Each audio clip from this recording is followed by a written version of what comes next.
Why do people submit to authority? How is it that one man in a uniform can order another man to kill a person that they've never met and who's never done them any harm, and have that order followed over and over and over again?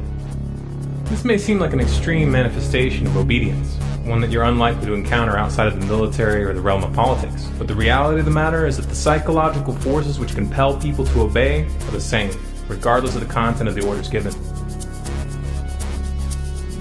Stanley Milgram, a psychologist from Yale University, wanted to understand these forces. Specifically, he wanted to know how it was that the German people were convinced to participate in the atrocities of World War II. Were these events due to some unique characteristic in German culture, or was there something else at play? In 1961, he performed a series of social experiments to find out. The experiments were set up as follows. Each test subject was brought into a waiting room where another person was sitting next to them. This other person was an actor. After a short wait, the actor and the test subject were greeted by a man in a white jacket, the kind typically worn by scientists and doctors at the time. These scientists would then explain to them that they were there to participate in an experiment to test whether punishment was an effective way of motivating people to learn. Psychologists have developed several theories to explain how people learn various types of material. Some of the better known theories are treated in the book over there, The Teaching and Learning Process by Cantor. One theory is that people learn things correctly whenever they get punished for making a mistake. A common application of this theory would be when parents spank a child who does something wrong.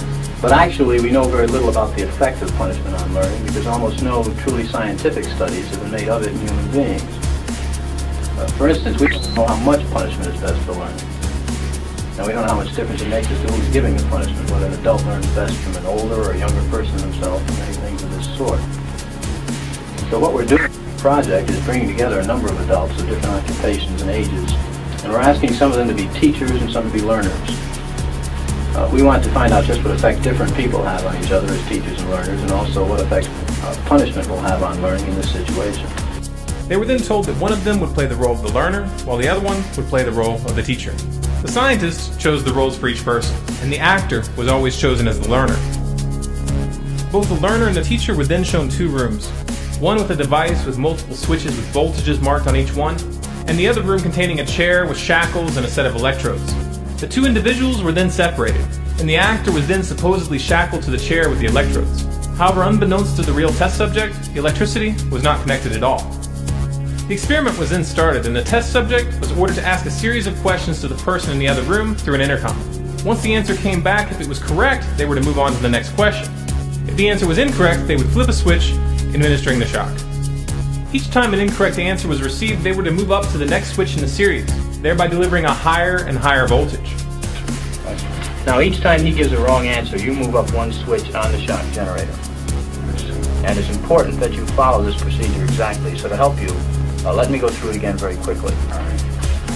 The experiment began slowly with only mild yelps from the other room. Incorrect. We'll now get a shock of 75 volts. But very quickly, as the voltage increased, the yelps turned into screams and requests to stop the experiment. The correct phrase is rich boy. The person that was supposedly receiving the shocks began to complain of a heart condition and begged to be released from the chair. Let me out of here, my heart's bothering me. Let me out, I tell you. Let me out of here, let me out of here. You have no right to hold me here. The next phrase is fast.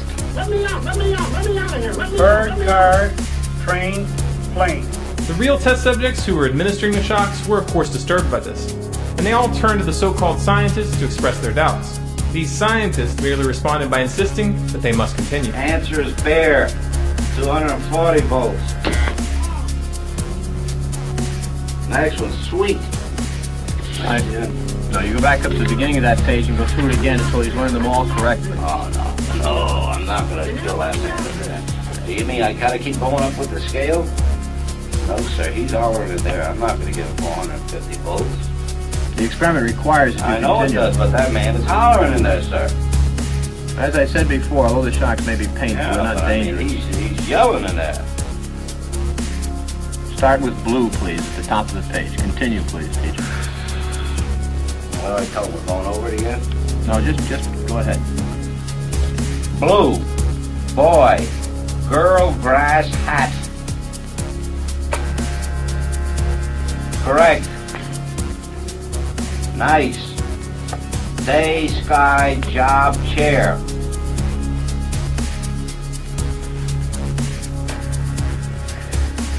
Wrong.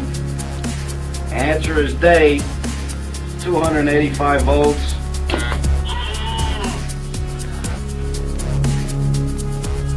Continue, please. Fat.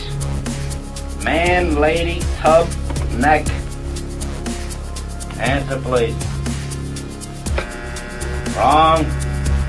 Answer is neck. 300 volts. I absolutely refuse to answer anymore. Get me out of here. You can't hold me here. Get me out.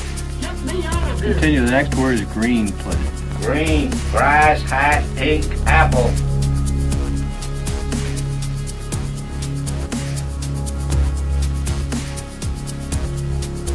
Okay, one. If the learner doesn't answer in a reasonable time, about 4 or 5 seconds, consider the answer wrong and follow the same procedures you have been doing for wrong answers. Say wrong, tell them the number of volts, give them the punishment, read them the correct answer. Oh, man. Continue, please. Green. Grass, hat, ink, apple. Answer, please.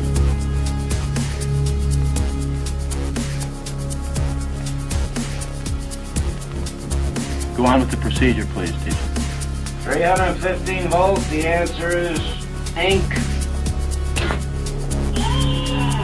As incredible as it may seem, for 50 to 65% of all those tested, just this assertion by the man wearing the white jacket was enough to make them continue administering the shock all the way up to the maximum 450 volts, even after the person in the other room abruptly stopped screaming, which would imply that they were dead or unconscious.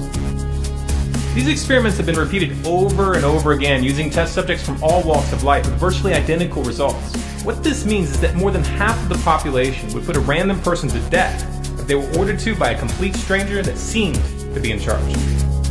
How on earth is this possible? What pushes people to ignore their own conscience and obey an obviously immoral order? The authority of the so-called scientist was based entirely on appearances. He was wearing a white jacket, which signified his position. He gave firm and direct orders with no trace of hesitation or doubt, and he presented himself as part of a larger institution, operating in an official capacity. This was his aura of authority. Governments and militaries use the same tools. Uniforms with special medals and insignias to give the appearance of rank and authority, dominant and self-assured speech when addressing subordinates, and an institutionalized chain of command which infers a sense of legitimacy to the position. Take all of this away and all you have is ordinary people telling other people what to do. That's all that's real. These trappings of authority are illusions designed to trick people into handing over their power. Unfortunately, the majority of the population is all too willing to fall for these illusions because it allows them to avoid responsibility for their actions. After all, no one can blame you. You were just following orders. If this is a message you feel the public needs to hear, then be sure to like, favorite, and share this video through as many avenues as possible. If you want more videos like this, be sure to subscribe to this channel, Stormcloudsgathering, on YouTube. For updates and bonus content, follow us on Facebook, facebook.com/Stormcloudsgathering, on Twitter at Collapse Updates, and our website, stormcloudsgathering.com.